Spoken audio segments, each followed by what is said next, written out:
ओम गणेशाय नमः। ओम नमः शिवाय। मैं निखिल ज्योतिषाचार्य आप सभी का मेरे चैनल पे पुनः स्वागत करता हूं। आशा करता हूं आप सभी स्वस्थ होंगे। महादेव की कृपा आप सभी पर सदैव बनी रहे। ये वीडियो मकर यानी कि कैप्रिकॉर्न के लिए बहुत महत्वपूर्ण है, क्योंकि ये वीडियो है आने वाले हफ्ते यानी कि 7 अगस्त से 13 अगस्त तक के साप्ताहिक राशिफल के बारे में। जो मेरा साप्ताहिक राशिफल होता है वो प्रमुखतः चंद्रमा की गति पर आधारित होता है। चंद्रमा 2.25 से 2.5 दिन में राशि परिवर्तन कर लेते हैं, इसलिए पूरे हफ्ते में अलग अलग भावों में जाते हैं, अलग अलग राशियों में जाते हैं, अलग अलग ग्रहों से युति बनाते हैं। तो इन सब चीज़ों का आपके जीवन पर क्या प्रभाव पड़ सकता है, यही मेरे साप्ताहिक राशिफल का आधार होता है। लग्न राशि और चंद्र राशि से अलग अलग राशिफल नहीं बन सकते, आपके ऊपर है आप कहाँ से ऑब्जर्व करना चाहते हैं। मेरा हमेशा से मानना है कि यदि आपको अपना लग्न कन्फर्म है तो वहाँ से देखेंगे राशिफल तो अच्छे रिजल्ट मिलेंगे। जिनको नहीं पता वो चंद्र राशि से भी देख सकते हैं। इन शॉर्ट, यदि लग्न राशि या चंद्र राशि आपकी मकर है, आप ये राशिफल गाइडेंस के लिए अवश्य देख सकते हैं। तो शुरुआत करते हैं। 7 अगस्त सुबह के करीबन 1 बजे चंद्रमा आपके चौथे घर में आ जाएंगे यानी कि मेष में, और 9 अगस्त सुबह के 7 बजे तक यहीं पर रहेंगे। क्योंकि चंद्रमा केंद्र के स्वामी हैं आपके यानी कि सप्तम भाव के दूसरे केंद्र में बैठ रहे हैं, तो राजयोग बनता है। गजकेसरी योग भी है क्योंकि बृहस्पति के साथ है। लेकिन यहाँ पे चंद्रमा कारको भावनाशाय दोष उत्पन्न करते हैं, तो अपनी इमोशनल सेहत का ध्यान दीजिएगा। घर में कलह कलेश हो सकती है, माता जी की सेहत बिगड़ सकती है। शनिदेव की दृष्टि भी है। अब शनिदेव क्योंकि लग्न के स्वामी है, धनस्थान के स्वामी है, चौथे घर में बैठे चंद्रमा को देख रहे हैं। घर में पैसा आ सकता है, आप पैसा कमा सकते हैं, लेकिन घर में जो संबंध हैं वो थोड़े बिगड़ सकते हैं। तो जैसा मैंने कहा, कलह कलेश हो सकता है। ये चंद्रमा कारको भावनाशाय दोष भी उत्पन्न कर रहे हैं, विषयोग भी उत्पन्न कर रहे हैं, तो थोड़ा सा संभल कर रहिएगा। इमोशनली ड्रिवन कोई निर्णय नहीं लेना, यानी कि भावनाओं में बहकर आपको कोई भी निर्णय नहीं लेना, क्योंकि उसकी संभावना बन जाती है। राहु भी यहाँ पे है, तो राहु केतु के बीच में चंद्रमा वैसे ही थोड़े परेशान होते हैं, ग्रहण दोष लग जाता है ये। तो ये वो समय है जब आपको जजमेंटल नहीं होना। घर में अगर लगता है कि कोई माहौल बिगड़ रहा है तो अपनी तरफ से शांति बनाने का प्रयास कीजिएगा, या फिर चुप हो जाइएगा, या फिर वहाँ से हट जाइएगा। आर्ग्यूमेंट्स मत कीजिएगा, उसका प्रभाव नकारात्मक काफ़ी हो सकता है। नवामसा कुंडली बता रही है कि थोड़ा सा अपने घर वालों को, अपने आसपास के लोगों को समझने का प्रयास कीजिएगा। दशामसा के हिसाब से यदि आप गवर्नमेंट जॉब करते हैं बहुत अच्छा समय है। कार्य क्षेत्र में फिर भी ठीक ठाक आपका सब कुछ रहेगा। जहाँ तक लव लाइफ की बात है, एक अनिश्चितता दिख रही है, ट्रस्ट इश्यूज होंगे और फ्यूचर को लेकर बहुत अनसर्टेनिटी होगी। वैवाहिक जीवन ठीक है, लेकिन यहाँ पर थोड़ा अपने लाइफ पार्टनर को समझने का प्रयास करना पड़ेगा और उनके लिए थोड़े स्पेशल एफर्ट्स डालने पड़ेंगे। सेहत के हिसाब से हड्डियों की प्रॉब्लम, चेस्ट की प्रॉब्लम। जहाँ तक स्टूडेंट्स की बात है, अगर कुछ नकारात्मकता चल रही थी या सेहत भी खराब थी, चीज़ों को समझ नहीं पा रहे थे, रिटेंशन पावर अच्छी नहीं थी, उन सब चीज़ों को ठीक करने का समय बहुत अच्छा है। सर्वाष्टक में पंचम भाव अत्यंत बली है। कुछ क्रिएटिव आइडियाज़ अवश्य आएंगे, उनका उपयोग कीजिए। 9 अगस्त सुबह के करीबन 7 बजे चंद्रमा आपके पंचम भाव में आ जाएंगे, वृषभ राशि में, और 11 अगस्त शाम के 4 बजे तक यहीं पर रहेंगे। चंद्रमा का पंचम में आना अच्छा होता है। यहाँ पे उच्च के हो जाएंगे, एग्जॉल्टेड हो जाएंगे, ग्रहण दोष खत्म हो गया। केंद्र के स्वामी हैं, 7वें घर के, पंचम में आ रहे हैं, तो केंद्र त्रिकोण का संबंध हो गया, तो ये राजयोग भी बन गया। तो हफ्ते का जो मध्य भाग है आपके लिए बहुत सकारात्मकता लेकर आएगा।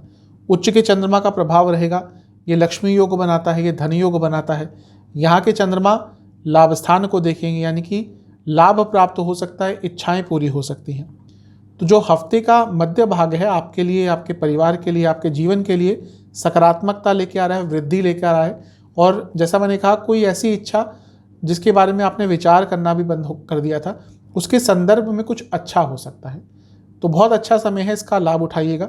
लग्न के स्वामी से भी क्योंकि चौथे में है, तो थोड़ा इमोशनल सेहत भी बेटर होगी, और घर में जो इश्यूज आए थे, पर्सनल लाइफ में जो प्रॉब्लम्स आई थी, उनका भी निवारण हो सकता है। नवामसा के हिसाब से भाग्य का बहुत साथ मिलेगा, समय बहुत अच्छा है, थोड़ा धार्मिक भी आप फील करेंगे।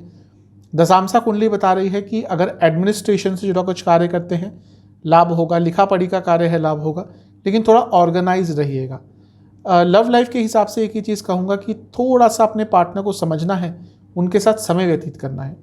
वैवाहिक जीवन कहीं ना कहीं कंपैटिबिलिटी इश्यूज आ रहे हैं, फिजिकल लेवल इमोशनल लेवल, सभी लेवल पर इन पर काम करना पड़ेगा, इन पर विचार करना पड़ेगा।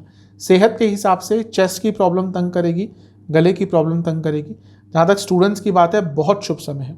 हफ्ते का मध्य भाग आपके लिए कुछ शुभता लेकर आ रहा है। सर्वाष्टक में फिर से आपका पंचम भाव ही अत्यंत बड़ी है। बहुत शुभ समय है हफ्ते का मध्य भाग का। यहाँ पर धन भी आएगा, ऐश्वर्य भी आएगा, कोई अच्छी न्यूज़ भी आपके लिए आ सकती है, लाभ उठाइएगा। 11 अगस्त शाम के करीबन 4 बजे चंद्रमा आपके छठे घर में यानी कि मिथुन में आ जाएंगे और सप्ताह के अंत तक यहीं पर रहेंगे। चंद्रमा का छठे भाव में आना मिला जुला प्रभाव देता है। उपजे स्थान है तो जीवन आगे बढ़ेगा, रुकावटें दूर होंगी, कुछ काम जो एकदम अटक से गए थे वो पूरे हो सकते हैं, पैसा अटक गया था वापस आ सकता है। लेकिन छठे घर के चंद्रमा व्यर्थ की चिंताएं बढ़ाते हैं, क्योंकि लग्न के स्वामी से भी पंचम में है, यानी कि ओवर थिंकिंग भी रहेगी। तो हफ्ते के अंतिम भाग में आपको अपने थॉट प्रोसेस पर, अपने सोचने के तरीके पर, किस जोन में आप अपने माइंड को लेकर जा रहे हैं, संगत आपकी कैसी है, इन सब चीज़ों पर बहुत विचार करना पड़ेगा। क्योंकि एक बार माइंड उन सब चीज़ों में गया, एक बार चिंताएं करनी आपने शुरू कर दी, तो वहीं पर एकदम जैसे दलदल होता है, आप उसमें घुसते चले जाएंगे। तो थोड़ा सा इससे बचिएगा। सेहत का भी ध्यान दीजिएगा हफ्ते के अंतिम भाग में। नवामसा कुंडली बता रही है कि थोड़ा अपने पैशन फॉलो कीजिए। कोई हॉबी यदि आपकी है तो उसको फॉलो करने का प्रयास कीजिएगा। दशांशा के हिसाब से कार्य क्षेत्र में बहुत बिजी समय रहेगा, आप अपने आप को तैयार रखिएगा। इसके साथ ही यदि आप फाइनेंस संबंधित या इंपोर्ट एक्सपोर्ट का कुछ काम है, आपका लाभ होगा। या इवन दवाइयों से संबंधित कोई काम है, खाने से जुड़ा कुछ काम है। लव लाइफ, यहाँ पे थोड़े ईगो क्लैशेस होते हुए दिख रहे हैं। वैवाहिक जीवन, यहाँ पे भी टेंशन दिख रही है। शुक्र पतित होकर आपके सप्तम भाव में ही आ जाएंगे या फिर आ गए होंगे इस टाइम तक। तो मैरिड लाइफ के लिए ये जो हफ्ते का अंतिम भाग है थोड़ा कष्टकारी हो सकता है। जहाँ तक सेहत की बात है, गले की प्रॉब्लम, हार्मोनल डिसऑर्डर, स्टूडेंट्स के लिए ठीक है समय, लेकिन मैं यही कहूँगा थोड़ा मेडिटेशन आदि कीजिएगा, क्योंकि हफ्ते के अंतिम भाग में ध्यान भटकेगा, व्याकुल बहुत रहेंगे। सर्वाष्टक में आपका पंचम भाव फिर से अत्यंत बली है। यह हफ्ता उन कपल्स के लिए अच्छा है कहीं ना कहीं जो फैमिली प्लानिंग करना चाहते थे। पंचम भाव पूरे हफ्ते बली चलेगा, तो उस संदर्भ में वो चीज़ें अच्छी आपके लिए रिजल्ट दे सकती हैं। उपाय के स्वरूप में आपको शनि चालीसा, हनुमान चालीसा का 3-3 बार पाठ करके दोनों ही देवताओं को किसी भी मिष्ठान का भोग लगाना है। आशा करता हूँ कि वीडियो आपके काम आएगा। चैनल पे नए हैं, सब्सक्राइब कर लीजिए, वीडियो को लाइक कर लीजिए। मिलता हूँ आप सभी से मैं अगले वीडियो में, तब तक के लिए ओम नमः।